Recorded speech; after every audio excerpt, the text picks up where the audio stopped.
Hello, this is AstrologerCoach Sonja Francis, and today we're going to be talking about the upcoming full moon in almost 8 degrees of Aquarius, which will be exact on July 31st at 6:43 a.m. East Coast time in the US, which is also New York time, or 3:43 a.m. Pacific time in the US, which is also LA time.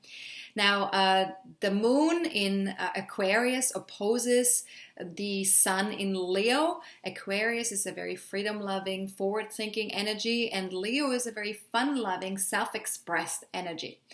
Now, before we talk more about that balance, let me just mention that this full moon is the second full moon in July, and therefore it's referred to as a blue moon. And some of you may have asked, like, what is a blue moon? Well, or what significance has a blue moon, right?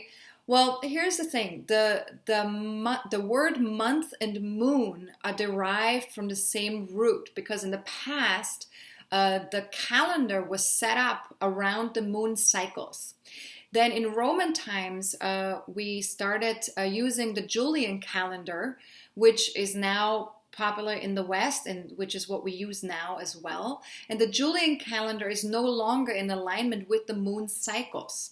And so therefore, the word month and moon now are not exactly in correlation with each other anymore. And so sometimes that results in a blue moon or what is referred to as a blue moon because a second full moon might show up in a calendar month. However, this has no astrological or energetic impact on us individually or on the collective. It just has to do with how the calendar month falls with the moon cycles. Okay, so let's go back to the full moon in Aquarius. So for the next 2 weeks, we'll be looking for balance and integration between two opposing energies. The full moon is also a very extroverted time. It's a time where we seek balance on an inner level or on an external level with other people between two opposing energies, which is Leo and Aquarius. Now, Leo symbolizes the expression of our individual light, our unique gifts, of our inner spark of divinity. It's a very creative energy. It's a very exciting energy and a very authentic energy. Aquarius, on the other hand, symbolizes the power of community and collaboration and wants to bring about a common vision. It's about having a vision for the future. So you could say that Leo really represents our individual self-expression, and Aquarius represents the vision that we have for humankind and for the collective, right? So how do you achieve that balance between what's going on with yourself and how you can bring that to the world, right? So this full moon really shows us that each one of us has the capacity to really be an agent of change that can really make a big difference in the world, in the collective, and create a better future for everybody on the planet. So it's really important to realize that our future is in our hands, that it's not just something that happens randomly, but that it's something that we have a stake in it, that we have also the actions that we take, the thoughts that we have, the feeling that we put into something. All of that, all of our individual self-expression is connected to what future we are creating. And so our vision really calls on us to express our talents more fully. So whatever talents we have, we're really being asked to look at those and see how can we really bring that into the world, because each one of us has that unique spark that when we do live it out fully, in the collective, it will really create a beautiful synergy, and we will be able to accomplish much more when we're able to bring who we are to the collective, when we join forces with like-minded people. And, we can really innovate when we do that, when we connect with other people and bring our uniqueness to that collaboration. And that we can create a better future that way, for all of us. And so what what you can ask yourself with this full moon is, what are your special talents? What is inside of you that is that unique spark? What is it that you could be sharing with other people, with like-minded people? And where are you being called to make a difference? Like, is there something that's pulling at you, that's drawing on you, where you really feel like, oh, this is what I would like to do for this group of people, or for that part of the world, or for all of humanity, whatever it may be. It may be, just a group of people that you feel drawn to, where you feel like you really want to create something special or new or better than has been in place right now. The last question you can ask yourself: what might happen if you can find the people that really connect with you in regards to that vision? So where might your people be found? Where are they? Where are those like-minded people that can really connect with you and make your vision reality? Because they're all out there. And the truth is, not everybody is going to be in alignment with your vision. And that's okay. All you have to do is just find the people that are, and they are out there. They are definitely out there. So, don't be shy to look. Now, Saturn comes to a halt in 28 degrees of Scorpio 2 days after the full moon becomes exact. And so this is significant because that means that Saturn is very exalted at the time of the full moon. And it's also ending its retrograde phase at the time of the full moon. And so we've had 4.5 months to really get a chance to reassess where our limitations are, what our boundaries are with our goals and with the things that we're creating or wanting to manifest in the world.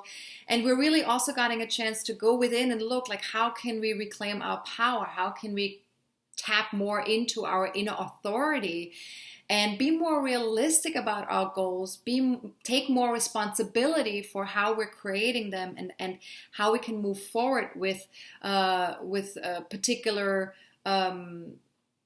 goals that we have, or things that we're building currently, or things that we're wanting to be committed to, commitments that we want to make to ourselves, to other people, to the world. So with Saturn going direct 2 days after the full moon, it's time to move forward now with these goals and with these structures and with these commitments. And the progress that we're going to be making after Saturn has gone direct is going to be in direct proportion to the inner work that we've done since mid-March. So any kind of pre-work that you've been doing already, up until this point since March, is going to show you, how you can move forward and to what extent you can move forward. Now, Saturn is also squaring Jupiter in Leo at the time of the full moon. And so we're really being asked to reconcile our beliefs with our long-term goals. Now, a square is always a challenging aspect where we're being invited to stretch ourselves and to grow. So we're really being invited to look to see, how can we expand or have a different perspective around something so that we can achieve the things that we want to achieve in terms of our long-term goals, or what needs to happen in terms of, where do we need to create more healthier boundaries or be more realistic in our lives so that we can have all the things that we want to have, that we want to experience that inner joy and that bliss that we're seeking, that we're looking for. So we're really being invited to reach for the sky with our feet implemented steady fast on the ground, and we need to focus and prioritize, to see, okay, what do we need to implement the things that we want to implement. We need to set healthy boundaries while keeping our hearts wide open and really connecting to that inner joy. It's very important with boundaries, The only way to set a healthy boundary is by remaining your heart open and by really not shutting down or becoming too hard or too principled about things. When we do that, we're not really coming from a place of love and joy. We're coming from a place of fear. And then it's no longer a healthy boundary. At that point, it becomes a very fixed boundary that is created out of fear. And that's not healthy anymore. So questions you can ask yourself with this particular square, with that Jupiter-Saturn square, is where do you still give your power away? Is there anything in your life where you really feel like you're not really standing in an empowered place? And rather than judging yourself for when you notice that, or when you become aware of where that is or what that is, rather than judging yourself, just notice it and keep your heart open and stay really in a place of kindness towards yourself around that. And just know that this also shall be resolved by being kind to yourself and by being aware of it. Now, another question you can ask yourself is, what if joy were your fuel for long-term planning? Now, I think this is a really fantastic question, because very often when we plan, or when we make, when we think about the future, or when we think about, how can we achieve this or get to this, very often we get very serious and we get very, sometimes even scared, about like, oh my God, this is going to be difficult, or, or we get very sort of like stern about it and attached to how we want to do it. So just see what might happen if we actually use joy while we're planning, because that can, that open-heartedness, how can that change how we implement our plans, right? Now, another question you can ask yourself is, where would you shine your light if it were supposed to be truly seen? So if you knew that there is this spark inside of you, that there is this special something inside of you that needs to be seen, that's the reason why you're on this planet, that this is the reason why you're here.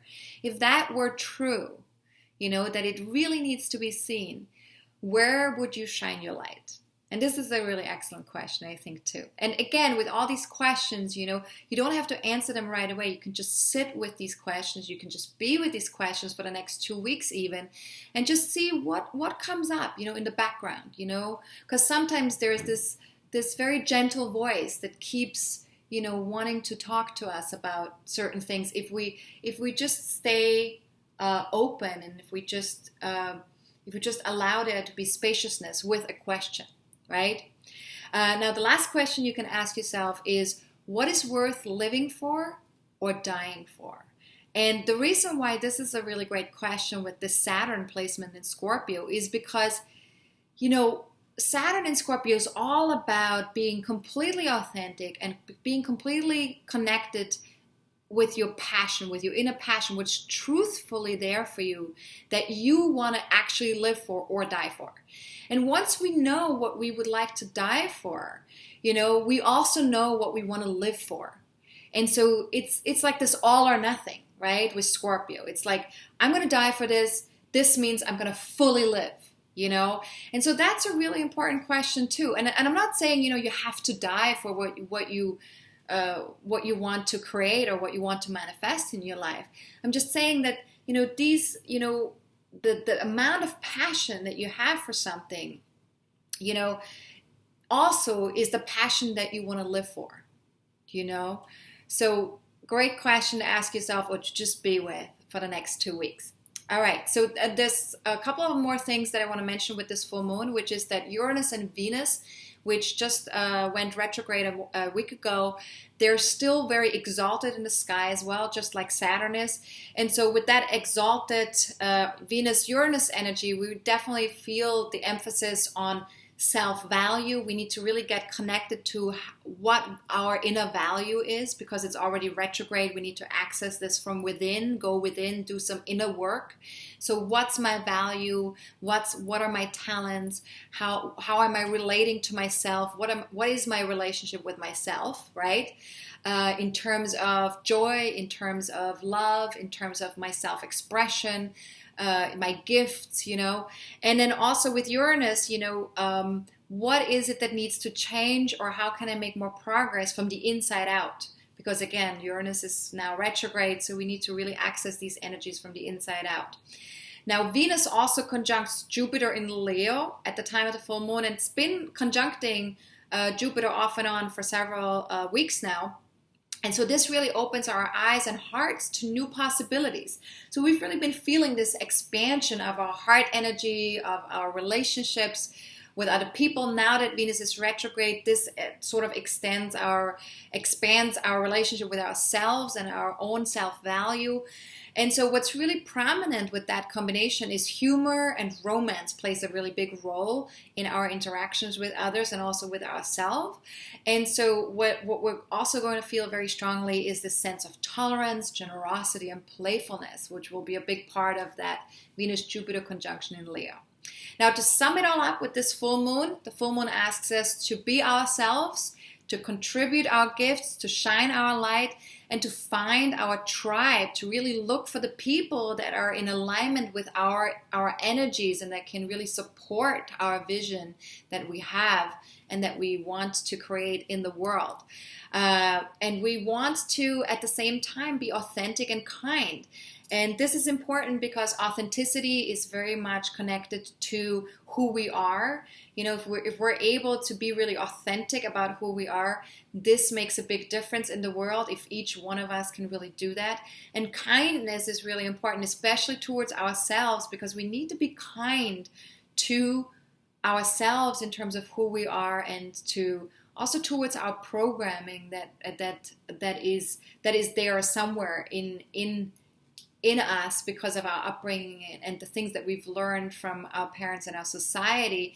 The authenticity or the spark that we have within us is not necessarily the same thing as the programming that we have enjoyed growing up and through our society. So kindness is very important, and to really look through the programming and really see what is the authenticity, what's that spark that's really there that we can bring to the world.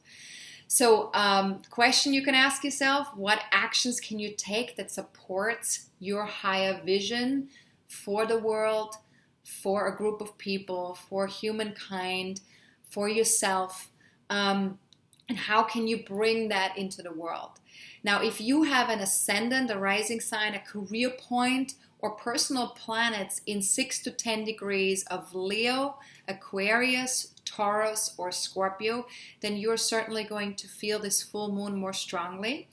And even if you don't have those degrees and those signs somewhere in your birth chart in terms of planets and points, then take a look at the house placements in your natal chart.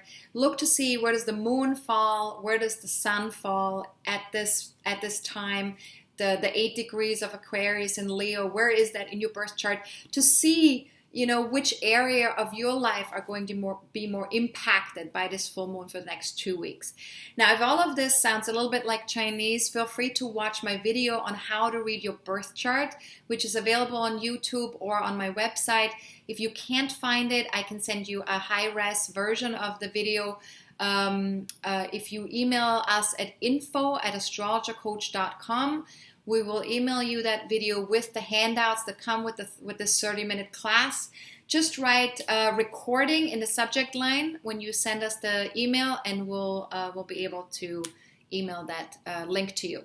Now, if you want to stay in touch with me on a daily basis, feel free to join me on Twitter at Sonja Francis. That's SONJAFRANCIS.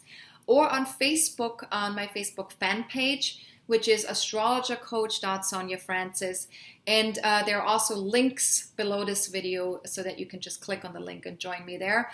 If you want to get a longer look ahead, what's going on in terms of the moon void, of course, phases or any other aspects that are happening ahead of time for the coming week, feel free to join me with my weekly forecast. You can sign up for those on my website at astrologercoach.com. There is a page that's called Astrology Forecast for 2015. If you click on that link on that page, On the very left side of that page is a subscribe window. If you put your email address into that window, you will receive an email from FeedBurner. You have to confirm your email address with FeedBurner in order to receive these weekly forecasts on every Sunday evening. You can also always just go to my website to that page. I will be posting them every week if you don't want to receive emails via FeedBurner from me. Okay, so if you have any general questions for me for this full moon, feel free to always reach out to Sonja at AstrologerCoach.com.